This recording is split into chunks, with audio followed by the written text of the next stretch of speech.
much wood could a woodchuck chuck if a woodchuck could chuck wood? 700 pounds! That's how much soil woodchucks dig out to make their underground homes, and how much scientists figure it would take to move the same amount of wood. Woodchucks are the same as groundhogs, which are rodents and the largest members of the squirrel family. They're the only animal with their own national holiday, which is also the most watched weather forecast each year.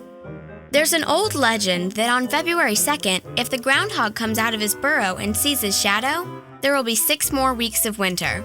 If no shadow, then he will come out and begin looking for food for the spring.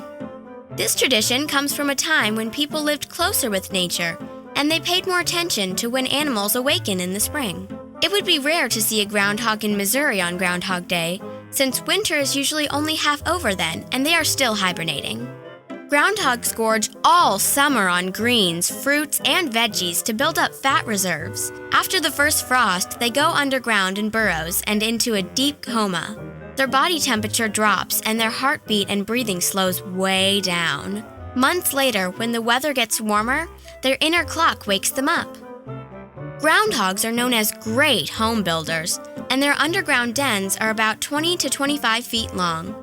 Skunks, possums, foxes, weasels, and rabbits use their burrows too. Groundhogs are about 20 inches tall and weigh about 12 to 15 pounds. They have short ears, tails, and legs.